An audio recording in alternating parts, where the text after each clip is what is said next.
gente acha que pode controlar. Vocês sabem por quê que Deus permite que coisas ruins aconteçam com pessoas boas? É para que a gente possa entender que a nossa vida não nos pertence. Ela é uma dádiva, mas ela é um empréstimo só. Ela é apenas um empréstimo. Deus nos dá para sermos bons mordomos, mas Ele quer que a gente entenda que nós não podemos controlar e ela não nos pertence. Quem controla é o Senhor e ela pertence ao Senhor. Então eu quero começar com essa palavra aqui. Nós estávamos no caminho felizes da vida, cantando, e eu lá brincando com o Darcy: acelera aí, Ayrton, você está a 86, vai para 100. E a Claudinha: cuidado, a pista está molhada. E eu: acelera. Um quer controlar de um jeito, outro quer controlar de outro. Um quer puxar o freio, outro quer que o outro acelere. E o Darcy no meio, quase um carioca, tentando sambar para poder ficar no meio. De repente, um acidente na estrada.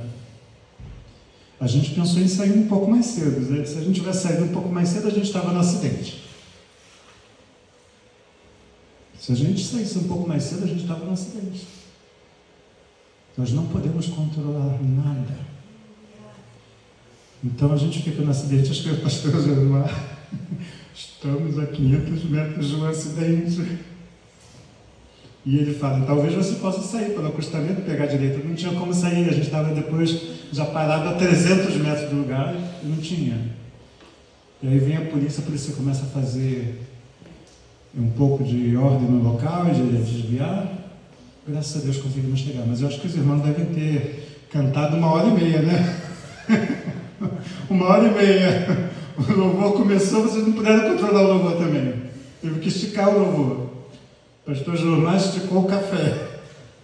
E estamos aqui. Gente, nós não temos controle das nossas vidas. Pegaram? Então, nós devemos depositar toda a nossa confiança, toda a nossa esperança, todos os nossos planos, todos os nossos desejos, toda a nossa carne. Nós devemos depositar no altar do Senhor, porque nós não temos controle. Porque se a gente não tem controle, se a gente se expor à carne, a carne vai prevalecer. Se a gente se expor ao ego, o ego vai prevalecer. Se a gente se expor ao dinheiro, o dinheiro vai prevalecer. Essas coisas crescerão tanto em nós que elas se tornarão o nosso Deus. E você sabe qual é o nome desse Deus? Mamon. Ninguém pode servir a dois senhores. Ou serve a Mamon ou a Deus. E as pessoas costumam traduzir Mamon como riqueza, como dinheiro. Não, Mamon é matéria. Qualquer coisa material, qualquer coisa que a gente acha que a gente pode tocar, segurar, controlar, reter, economizar, isso se chama mamon. Isso não pode tomar o lugar do nosso Deus. Ou a gente serve a um, ou a gente serve a outro. Então vamos começar por aí. A grande lição que nós devemos aprender é que nós devemos servir a Deus. Nós não podemos controlar nossas vidas, nós não podemos depender de seres humanos, nós não podemos crer que um ser humano pode suprir as nossas necessidades, seja até mesmo emocionais. Todo mundo é decepcionável. Mesmo os melhores cônjuges do mundo não podem trazer a felicidade que a gente tem necessidade. Somente o Senhor. Então, se você acha que vai achar um marido perfeito, uma esposa perfeita ou um filho perfeito, está enganado. Nem pastor perfeito tem, tá? Nem pastor perfeito tem. Todos nós temos os nossos defeitos e as nossas falhas.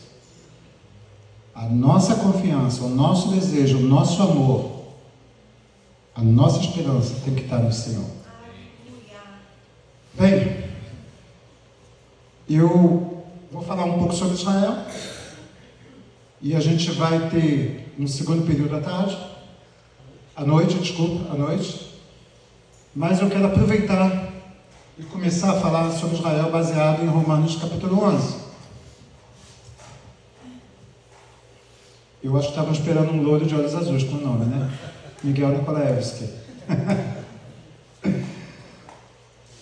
Quem é o Miguel Nikolaevski? Miguel Nikolaevski é um servo do Senhor. É esse neguinho que vocês estão vendo aqui, que nasceu de família judia, descendente de judeus da Bessarábia, que fica na Moldávia, uma região que antigamente pertencia ao Império Russo. Em 1904, houve atos de violência contra as comunidades judaicas na Europa Oriental, que se chama pogrom. O que é pogrom? Pogrom é mais ou menos assim, mais ou menos o que aconteceu em 7 de outubro. Uma comunidade revoltada acha que outra comunidade é responsável pela sua desgraça. Então, lá na Rússia, as comunidades russas originais culparam os judeus por toda a desgraça que existe. No mundo, inclusive, inventaram uma história que os judeus faziam matzot, que é pão ázimo de crianças cristãs. Então vem a comunidade cristã ortodoxa, invade as vilas judaicas e começa a massacrar, matar, botar fogo em casa.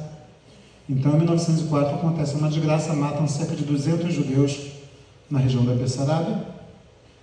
Gente, a população do mundo era 10 vezes menos do que hoje. 200 judeus representa hoje 2.000 judeus. Parece com Gaza, né?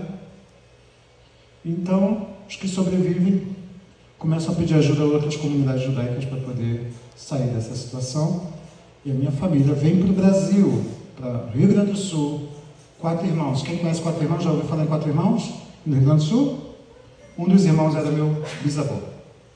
Então começa uma vila agrícola chamada 4 Irmãos, depois vai para Santa Maria, e Philipson, e quando chegam lá também iam para o campo trabalhar e roubavam as casas. Então tiveram que se mudar para Porto Alegre. De Porto Alegre, minha família foi para o Rio de Janeiro. Então eu nasci no acidente do Rio de Janeiro. Tá bom? Então carioca, tem descendência judaica, por isso ele tem esse nome Nikolaevski. Por que Nikolaevski? Porque a vila que eles viviam lá na Bessarábia, na Moldávia, se chamava Nikolaevka. E no russo, quando você põe ski no final, quer dizer de, ou de origem de. Então todos os nomes, se a pessoa morava numa vila que se chamava Moskovka, o nome da família dele passou a ser Moskovski. E a nossa vila era Nikolaevka, passou a ser Nikolaevski. Agora vocês sabem que é o Miguel, 55 anos, casado, pai de 3 filhos, feliz da vida, servo do Senhor, servo dos servos. Tá bom? 28 anos vivendo em Israel, porque Deus me chamou para viver nessa terra maravilhosa. Isso é um chamado que eu tive, mas isso eu vou compartilhar mais tarde, porque mais tarde eu quero desafiar vocês a seguirem o chamado de Deus para a vida de vocês. Tá bom? No capítulo 11, nós temos o título aí, capítulo 11 de Romanos, temos o título Futuro de Israel. E o capítulo 11 começa assim: então eu pergunto, será que Deus rejeitou o seu povo? De modo nenhum, porque eu também sou israelita, da descendência de Abraão, da tribo de Benjamim. Deus não rejeitou o seu povo, a quem de antemão conheceu. Paulo faz uma afirmação que eu digo assim, tem muita igreja que tem que rasgar essa página aí, porque acha que nós somos o Israel de Deus. É o que eu ouço aí, mas aqui diz que Deus não rejeitou Israel. Então Israel continua sendo Israel. O Israel pecaminoso que crucificou Jesus continua sendo Israel. E é sobre Israel que nós estamos falando.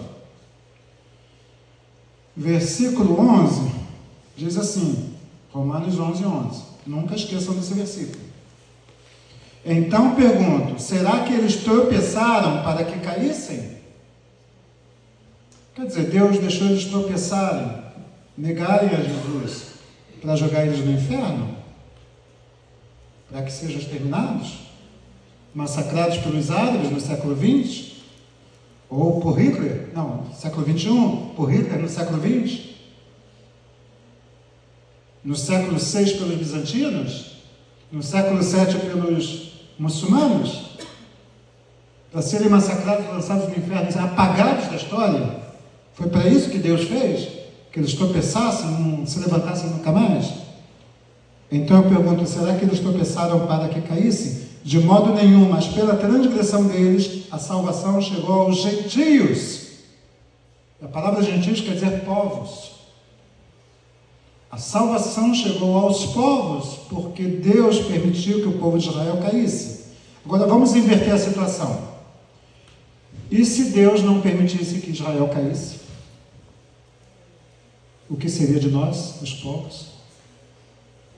Nós estaríamos perdidos. Que amor é esse?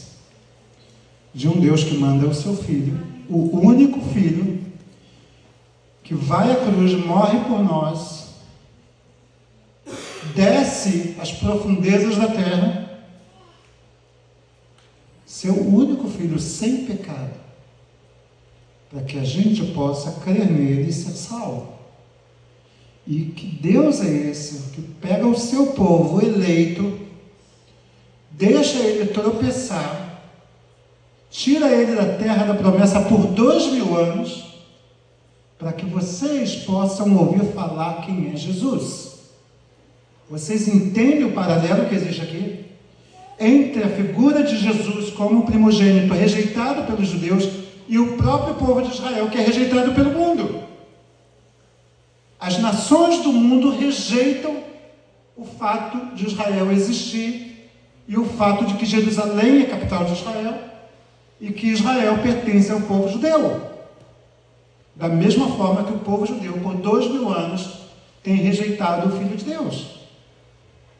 E Deus faz isso para que vocês sejam alcançados. Deus faz isso para que eu possa estar aqui compartilhando isso com vocês. Porque se isso não acontecesse, eu não estaria aqui, vocês estariam aí no mundo, perdidos, sem chance de salvação. Agora vamos entender qual é o discurso que a gente às vezes ouve em igrejas aí. Nós somos o Israel de Deus. Então, nesse discurso nós incluímos, Deus rejeitou completamente Israel e jamais vai salvar Israel. Então a terra de Israel não pertence a Israel, pertence à igreja. Porque a igreja é o Israel de Deus. Olha a lógica. Vocês sabem o que levou a esse pensamento? Esse pensamento levou às cruzadas. As cruzadas visavam massacrar os cristãos de Israel, que estavam em Israel, massacrar os muçulmanos que estavam em Israel e os judeus que estavam em Israel. O pensamento de que Israel é substituível é um pensamento demoníaco, porque ele nega o Velho Testamento. Ele diz, só existe o Novo Testamento sem Velho Testamento, e até as palavras no Novo Testamento que se relacionam ao Velho Testamento não têm valor. Ou seja, este pensamento diz, Deus é mentiroso. E você sabe qual foi o resultado da invasão de Jerusalém pelos cruzados? E não foi judeu que falou isso. Não foi muçulmano que relatou isso. Foi um historiador cristão que estava com os cruzados. Ele disse que o massacre da invasão dos cruzados em Jerusalém foi tão grande que o sangue das vítimas vinha até a metade da barriga dos cavalos. Vocês já pararam para pensar até onde a mentira pode levar o ser humano? Vocês sabem o que levou ao massacre dos judeus durante o Holocausto? Vocês têm noção o que levou os nazistas a fazerem o que fizeram? O que levou isso foi o discurso de um dos homens mais admirados no cristianismo, Lutero. Lutero foi um homem extremamente usado por Deus. Lutero foi usado por Deus para trazer a reforma e para mostrar que a autoridade é a palavra de Deus. Só que toda pessoa que é usada por Deus tem que tomar cuidado. Porque a gente recebe muitas revelações de Deus, mas as revelações de Deus têm que estar baseadas sempre na palavra de Deus. Nós não podemos abrir mão de nos confrontarmos com a palavra de Deus e ter certeza de que aquilo é inspirado pelo Espírito Santo e aquilo está de acordo com toda a palavra de Deus, não parte da palavra de Deus. Lutero, quando ele se converte, ele começa a pregar os pontos que devem mudar o cristianismo. Ele cria uma sede, um amor pelo povo de Israel, ele começa a pregar para os judeus. Prestem bastante atenção à estratégia satânica. Lutero começa a querer salvar os judeus. Ele vai nas comunidades judaicas e ele começa a pregar o arrependimento. O que acontece? Alguns judeus simplesmente dizem, não, muito obrigado. Sabe por que eles dizem não, muito obrigado? Porque eles foram massacrados no período bizantino pela igreja bizantina. Eles foram massacrados pela igreja medieval. Eles tinham que usar uma roupa com um símbolo para dizer que eram judeus, um chapéu de palhaço. Então Lutero começa a pregar para eles. E eles rejeitam. Você sabe o que Lutero diz? Que eles têm que ser espancados. Se eles continuarem praticando o judaísmo, eles têm que ser mortos e têm que ter os seus bens confiscados. O mesmo Lutero que pregou o arrependimento e a autoridade da palavra de Deus. E Hitler pega essa filosofia e usa como justificativa para massacrar o povo de Israel. Nós cristãos somos superiores a qualquer outra raça. Os arianos cristãos são superiores a qualquer outra raça. E têm o direito de eliminar os infiéis. Isso se chama fanatismo. E nós temos muito que cuidar de não sermos fanáticos. Nós temos que ser espirituais, não podemos ser religiosos e não podemos ser fanáticos. O que é ser espiritual? Não religioso, não fanático. É não estar no extremo. O extremismo é destrutível. Ontem eu falei sobre isso, eu vou tocar no assunto rapidamente. Satanás, quando ele entra no mundo, ele não entra mentindo descaradamente. Dizer para o pastor Josmar, que cabelão, pastor Josmar, você está descendo aí por todos os lados, com cachos bonitos. Ele não vai dizer assim. Ele vai dizer assim, seu cabelo está ainda bem preto, você parece bem jovem. Ele vai contar uma história. O pastor Josmar vai dizer, uau, como eu sou bonito, como eu sou agradável, jovem. Isso enche o ser humano de um certo orgulho. Como eu sou capaz? Foi isso que Satanás fez. Ele disse, não é assim que Deus disse. Primeiro ele jogou a semente. Você sabe. Você tem conhecimento. Não é assim que Deus disse. Ele não disse, você não sabe de nada. Ou, ele não disse, você tem certeza que é assim que Deus disse? Satanás disse, não é assim que Deus disse? Ou seja, você sabe o que Deus disse. Primeiro encheu o ego. Depois ele disse, não comerás do fruto. Até aí está tudo bem, né? Essa segunda frase parece boa, mas a continuação dela é, e nem tocarás. Satanás joga o ego e depois joga a isca. E a isca é, você não sabe que Deus disse, ou seja, eu sei que Deus disse. E o que Deus disse? Não comerás e nem tocarás. Só que Deus não disse, não tocarás. Mas o ego fez você crer que aquilo que a serpente está dizendo é verdade. E às vezes, é exatamente isso que Satanás propõe para a gente. Ele propõe uma coisa sutil, que vai levar a outra coisa sutil, e vai levar a outra coisa sutil, e daqui a pouco nós estamos afundados na lama. E é um caminho sem volta.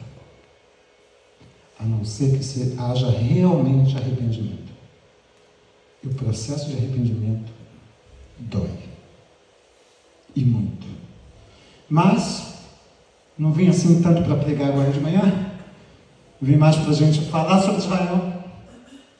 E eu quero trazer algumas coisas para vocês. Eu vou falar sobre arrependimento um pouco mais tarde, mas eu quero que vocês entendam que nós vivemos num tempo onde fake news virou a norma. A norma é dizer que o Mar Morto está se revivendo. Não está. O Mar Morto está morrendo, entre aspas. Está diminuindo cada vez mais. A norma é dizer que tem água doce no Mar Morto, mas não tem água doce no Mar Morto. Tem nos Golanes em volta, que são fontes, isso é normal. Tem desde a época de Abraão, eu posso provar isso na Bíblia. A norma é dizer, aqui, nesse lugar, Abraão se encontrou com Melquisedeque. E não há como dizer provas como essa. Esta é a norma. Pessoas que fazem isso são pessoas mentirosas, são usadas por Satanás. A norma é dizer que aquele túmulo lá do Jardim do Túmulo é o túmulo de Jesus. E nós não temos como afirmar isso. Tem importância aquele lugar? Tem importância aquele lugar. Mas eu não posso dizer que aquele lugar é o túmulo de Jesus. Ninguém que estava crucificando Jesus pegou a placa e prendeu na parede. São tradições que foram construídas e apontam aquele lugar como o túmulo de Jesus. Existem lugares que eu posso dizer, Jesus passou aqui. Existem lugares assim. Jesus pregou aqui, nesta área aqui. Jesus falou aqui. Existem muitos lugares assim. Jesus andou sobre o mar aqui. Existem lugares que eu posso afirmar isso. Mas existem pessoas por aí afirmando categoricamente isso aconteceu aqui. E não há nenhuma prova de que realmente aquilo aconteceu. E é por esse motivo que eu já estou há 20 anos na internet. Para dizer a verdade para vocês. Porque somente a verdade é capaz de libertar a gente. Se a gente viver pela liberdade, pela verdade, nós teremos vida eterna. Se a gente balancear e se basear em rumores e em fake news, nós construiremos uma torre na areia. E essa torre vai entrar em colapso. Como diz, grande será a sua queda. Não tem como se levantar quando não existe base. E a base é a verdade, e a verdade é Jesus. Então, hoje nós vamos falar um pouco sobre o que está acontecendo em Israel. Eu quero falar sobre a situação que nós estamos vivendo. Vocês devem estar ouvindo todo dia. De ontem para hoje teve bombardeio de novo. Vocês estão sabendo disso? Se não estão sabendo, eu digo para vocês. Houve mais de 40 disparos durante a manhã contra a região da Galileia. Atingiu alguém? Não atingiu ninguém. Quer dizer, atingiu uma pessoa. Estilhaço. Não está em perigo. Tinha sirene? Tinha sirene. A sirene faz as pessoas se preverem. Então, por que ele foi atingido de estilhaço? Porque talvez não tenha obedecido às normas. Está tendo turismo em Israel? Está tendo turismo em Israel. Eu mesmo guiei um grupo há uma semana atrás. É possível ir a Israel e visitar os lugares santos? É possível. Mas existem normas, existem regras. Nós estamos preparados para tudo. Ou quase tudo. O país é bem preparado, inclusive, para se vocês hoje forem para Israel, pode passear à vontade, praticamente, desde que siga normas. Da mesma forma, se nós seguirmos normas, as normas da palavra de Deus, você pode estar preparado para tudo. Mas se você romper uma norma na palavra de Deus, um estilhaço pode atingir você. E você pode sangrar até a morte. Por que eu estou dizendo isso? Porque nós estamos numa geração muito difícil. As pessoas perguntam, quais são os sinais da vida de Jesus? E eu costumo dizer, já cumpriu tudo. Já cumpriu tudo. Ah, mas não precisa se construir o templo em Jerusalém? Eu digo, não precisa. Não precisa construir o terceiro templo? Aí eu pergunto, onde está escrito na Bíblia que tem um terceiro templo? A pessoa diz, lá em Daniel fala sobre o lugar santo e o lugar da abominação. Eu falo, é mesmo? Onde é o trono de Deus? É em Jerusalém ou no seu coração? Quem é o templo do Espírito? É você ou uma construção de pedra? Você sabe o verdadeiro conceito do que é a abominação no lugar santo? As pessoas estão preocupadas lá com o templo em Jerusalém, o sacrifício que vai ter no templo. Pode até ser que tenha, gente. Não estou negando isso não. Mas presta atenção nas palavras de Jesus. Ninguém pode servir a dois senhores. Ou servirá a Mamon ou servirá a Deus.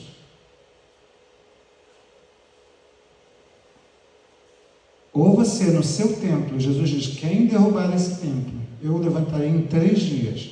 No seu templo, ou você serve a Mamon, a abominação desoladora, ou você serve a Deus. Então, não é necessário cumprir esse tipo de profecia. Nós já temos esse cumprimento em nós. E as pessoas dizem, mas não tem a marca do 666, da marca da besta? Eu digo, tem. Cadê a marca da besta? A pessoa diz, deve ser um sinal na mão, um chip. Pode ser o cartão de crédito, aqueles numerozinhos 666 que tem no cartão de crédito. Eu falo, gente, a gente ora e a gente sempre quer tentar adivinhar o que está escrito na palavra de Deus. Por que a gente não vai para a palavra de Deus para saber o que ela diz sobre o 666? Vocês sabiam que tem na Bíblia fala o que é 666? No livro de Reis, quando Salomão pede para pagar os impostos e retirar o ouro dos povos, o ouro de Ofir, e trazer no templo. Vou fazer uma pausa para vocês tentarem entender. João era o quê? João, o apóstolo que escreve o Apocalipse, era o quê? Da onde ele era? Ele era judeu, gente. Judeu. Estão admirados? Ele não era grego. Ele era judeu. Qual é o idioma de João? O hebraico. Ele pode ter aprendido grego, mas ele falava hebraico. Qual era o livro que João lia? O Velho Testamento. Era o que eles tinham, os profetas, os salmos, a Torá. Toda a linguagem de João no Apocalipse se refere à Torá. Ele fala de menorá, ele fala do Espírito, ele fala do altar, ele fala da Arca da Aliança, ele fala do óleo, das lâmpadas acesas. João fala o tempo todo do Velho Testamento. Ele se baseia na linguagem de Zacarias, de Ezequiel, de Isaías, de Jeremias. João conhecia o Velho Testamento como ninguém. Se nós lermos o que João escreveu nos Evangelhos, ele cita os Evangelhos o tempo todo. Ele diz, para que se cumprisse. Os discípulos não entenderam isso, mas depois que Jesus ressuscitou, eles entenderam a palavra que está escrita. João se refere o tempo todo ao Velho Testamento. Então, quando ele escreve o Apocalipse, ele se refere à linguagem do Velho Testamento. E lá diz, em Reis, que Salomão se corrompeu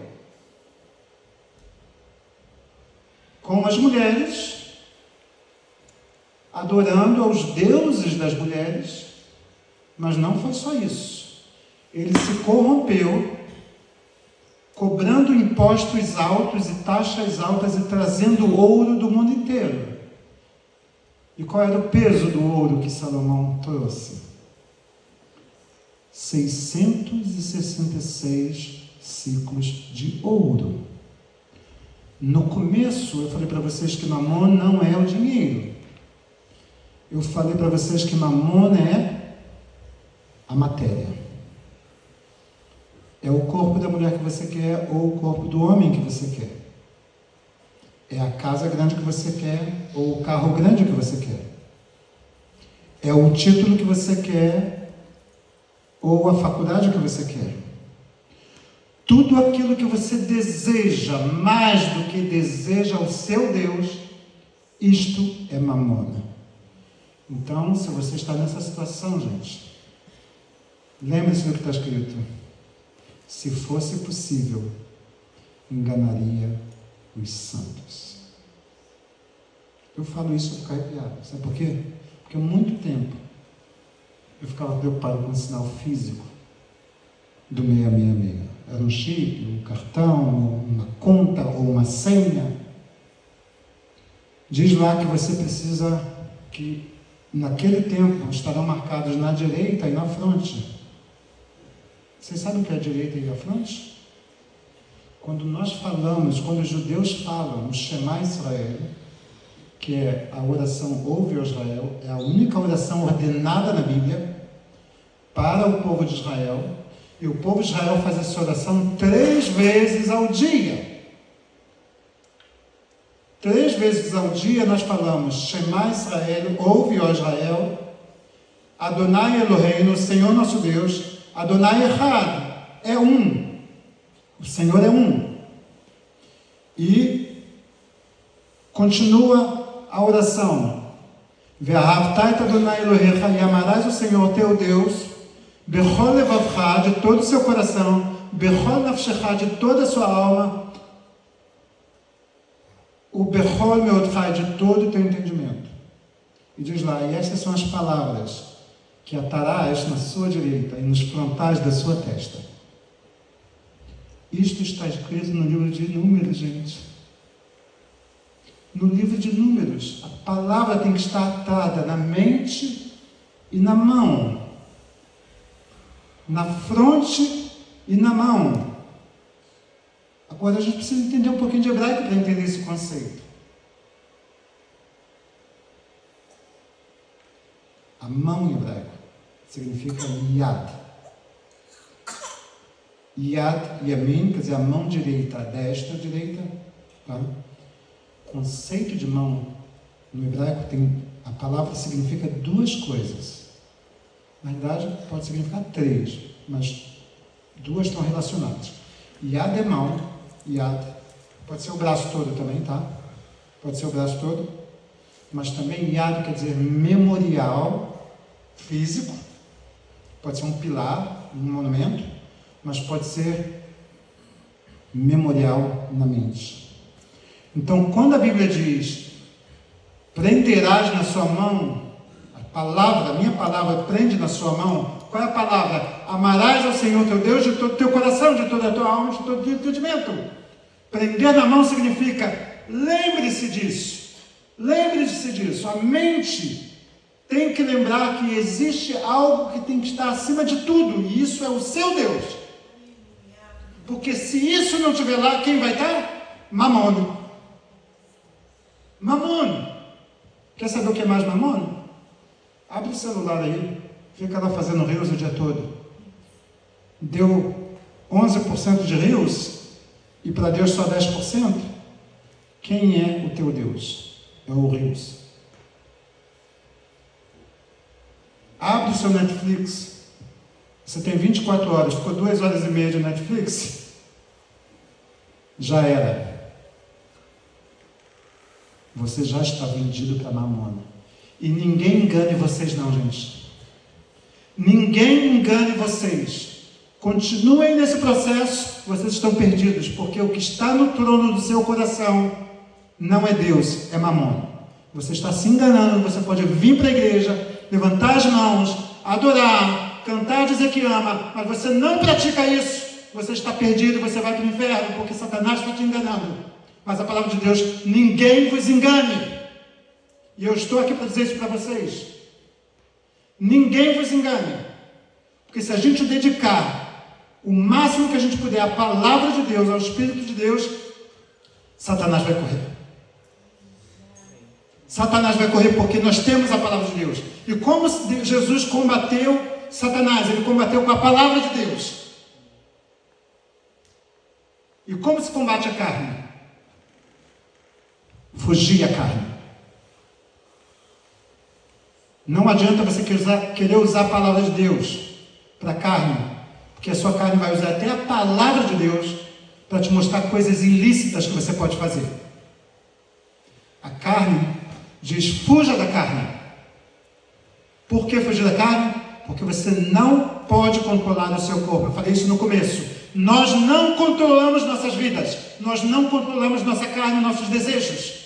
E a única forma de se afastar da carne é se afastar daquilo que ela propõe para a gente. Se é Netflix, se é rede social, se é amiga, amigo, namorado, não resiste, fuja.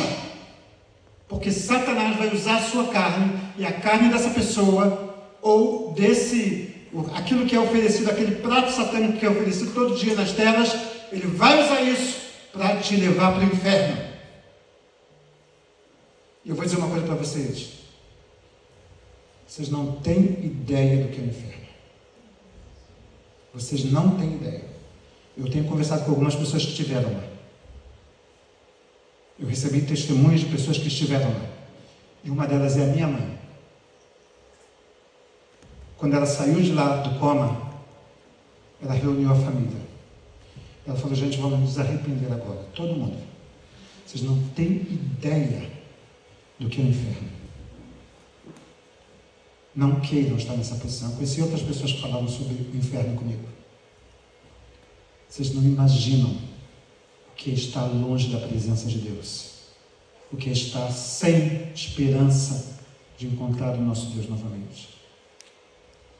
E eu quero dizer uma coisa para vocês. À medida que vocês se aproximarem da palavra de Deus, à medida que vocês se derem para Deus, vocês também não têm ideia do gozo e da alegria e da satisfação que vocês terão. Vocês não têm ideia do que é ver a glória de Deus na vida de vocês. Eu sei que muitos pensam ser improváveis. E eu era um improvável. Eu era improvável. Depois eu vou cortar essa parte aqui. Olhem para mim, gente. Vocês acham que eu sempre tive esse conhecimento todo? Que eu sempre fui assim uma pessoa com um destino lindo e maravilhoso? Vocês estão vendo um milagre ambulante. Um não, muitos. Muitos. Vocês querem saber quando isso começou? Começou quando nem achavam que eu existia. Eis aqui um improvável, gente. Eis aqui um improvável. Eu nasci abaixo do peso. Eles eram fumantes, beberrões, e tinham uma vida completamente promíscua. Se envolviam com relacionamentos que desagradam a Deus. Não preciso dizer o que é. Eis aqui um improvável, que nasceu com menos de 1 quilo. Com uma anemia profunda que teve que fazer 3 transfusões de sangue na primeira semana. Nem o sangue dos meus pais eu tenho mais. Vocês entendem o que Deus pode fazer com um improvável? Eu não virei santo não, gente. Foi uma vida difícil. Eu cresci com asma, alergia, sinusite, problemas dentários a vida toda. Nunca blasfemei do Senhor. Sempre fui grato ao Senhor. Fui tentado, provado, massacrado, espremido, moído. Tive derrame pulmonar aos 12 anos. No final do processo de cura no hospital, me deram uma injeção de penicilina. Eu era alérgico à penicilina. Eu estava entrando em coma, quando eu me debatia a cerca de 30 centímetros de sobre a cama. Eu não conseguia ficar deitado. Me debatia. Um primo meu teve que dar umas bofetadas médicas para me dar uma injeção de atropina, que é para parar a alergia. Eu estava entrando em colapso. Depois disso, escreveram alérgico à penicilina. Aos 17 anos, mais um milagre. Falei para vocês que eu sou um milagre ambulante. Aos 17 anos, eu comecei a sentir dores no abdômen. Fui para o hospital universitário no Rio de Janeiro. E lá fizeram os exames, não tem nada. Mandei ele para casa. Continuaram as dores. Voltei para o hospital. Continuaram os exames. Ele não tem nada. Eu fiquei 4 dias com dores insuportáveis. 4 dias com dores insuportáveis. O que aconteceu comigo foi um verdadeiro milagre. No primeiro dia, eu tive uma apêndice estourada, mas os exames não detectaram. No 4º dia, os médicos se juntaram e falaram: vamos fazer uma cirurgia de exploração. E aí eles descobriram que internamente estava tudo espalhado. 4 dias com a apêndice estourada. Pergunta ao médico se isso é possível. Na realidade, em 24 horas, se você não opera, a infecção que uma pessoa tem é mortal. Eu fiquei 4 dias com uma apêndice estourada, sem infecção. Eu sou um milagre ambulante. E você não precisa ser um milagre ambulante. O único milagre real que Jesus deseja fazer na sua vida é que você ande com Ele de toda a sua alma e de todo o seu entendimento. É isso que Ele deseja de nós. E para isso nós precisamos mudar a nossa mente para a mente de Cristo. E para mudar a nossa mente para a mente de Cristo, a gente precisa mudar para a obediência. Obedecer a Deus é mais importante do que qualquer coisa que este mundo pode nos oferecer. Bem, agora que vocês já sabem a importância de obedecer a Deus, eu quero ler para vocês onde vocês podem obedecer a Deus. Vamos voltar a Romanos 11, sobre Israel, tá, gente? Não perdi o foco de Israel, não. Pois, se a rejeição deles é a reconciliação do mundo, o que será a sua aceitação, senão vida dentre os mortos?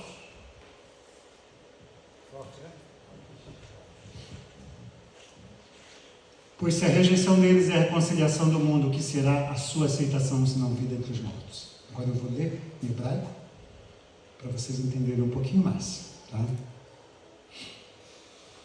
Harei madachatam hi ritzui bishvil haolam. Ora, se a sua rejeição, e a palavra rejeição aqui está adachá, adachá não é só rejeição. Adachá, você imagina uma pessoa que está num campo de futebol e ela faz penalidade máxima, cartão vermelho. O que acontece com o jogador? Ele é expulso. Foi isso que aconteceu com o povo de Israel. Se Israel foi expulso e isso causou a aceitação dos gentios, olha o que Paulo continua falando. Ele diz: Matir hashavatam. Vocês já viram em algum jogo um jogador que recebeu o cartão vermelho e ser colocado no lugar? Novamente? O juiz diz: desculpa, errei. Pois é bem isso que aconteceu. Hashavatam quer dizer voltar a trazê-los. Eu falei para vocês que Deus rejeitou o seu povo para que os gentios pudessem ser aceitos. Ou seja, é como se eu expulsasse um jogador para que outro jogador entrasse em campo. Mas agora que esse jogador já jogou tudo que ele tinha para jogar, a gente está falando da plenitude dos gentios, Deus fala: pode sentar no banco de novo, que eu vou trazer aquele primeiro jogador de novo, porque ele precisa terminar a tarefa dele. É exatamente isso o que está escrito aqui. Vamos lá. Matie hashavatam imlot koma mimavet alei chaim. A tradução aqui é bonita no português. Vida entre os mortos. Bonito isso, mas a palavra vida não aparece aqui. aparece vidas. Vidas. E outra coisa que não aparece aqui, diz assim, senão a vida entre os mortos. Não aparece a palavra mortos. Diz tucumá. Tucumá, gente, é uma palavra para levantar-se, erguer-se, ressuscitar. Quando Jesus diz para a jovem, filha de Jairo, o que ele diz? Talita cumi, a mesma raiz da palavra tucumá, cumi, levante-se, ressurja. O texto está dizendo o retorno do povo de Israel, agradando a Deus, representará a ressurreição dos mortos. Quer apressar a vinda de Jesus? Trabalhe para que o povo de Israel seja aceito perante Deus. E como o povo de Israel pode ser aceito perante Deus? Através do testemunho e da evangelização e através da inveja. É o que Paulo fala. Causar inveja aos do meu povo. Trabalhe para a vinda de Jesus. Não se preocupe com 666, já falei para vocês o que significa. Não se preocupe no terceiro templo, já falei para vocês o verdadeiro significado que é o terceiro templo. Não se preocupe com nenhum sinal, se preocupe em trabalhar para que o povo de Israel saiba quem é Jesus, Yeshua. Eles vão ouvir 20 vezes e 20 vezes rejeitarão, mas um dia esta rocha será quebrada e este coração de pedra se tornará um coração de carne. Quem diz isso é Jeremias, é Isaías, é Zacarias. E quem diz isso é o apóstolo Paulo. Trabalhe para que o povo de Israel se arrependa, porque isto sim apressará a vinda do Senhor. Isso apressará a ressurreição dos mortos. E isso apressará o cumprimento profético do vale dos ossos secos. Porque parte já se cumpriu. E se tornarão um grande exército. E já existe um grande exército. Mas eles não têm o Espírito de Deus. E na última parte diz que Ezequiel precisa profetizar para que venha o Espírito da vida sobre eles. E sim, eles se tornarão uma nova nação perante Deus. E sim, eles serão aceitos perante Deus. Então trabalhe para que o povo de Israel verdadeiramente seja impactado pela palavra de Deus. E hoje eu vou falar para vocês 2 métodos que vocês podem investir em suas vidas aqui no Brasil, para que lá eles sejam impactados e também os gentios sejam impactados aqui. Hoje, mais tarde, na próxima sessão, eu vou estar mostrando isso. Eu quero fazer uma pausa agora, a gente relaxar um pouco, tomar um café, mas gravem bem essa palavra que eu vou dizer agora para vocês. Vocês têm o poder na mão de vocês. O poder está na mão de vocês de fazer o bem. E se não fizer, vocês pecarão. É o que diz na palavra de Deus. E vocês também têm o poder na mão de vocês de tomar parte no plano de Deus para a salvação dos judeus e de toda a humanidade. Que Deus nos abençoe a tomar hoje a decisão correta de fazer isso por amor a Ele. Não por medo, por amor e por temor. Tá bom?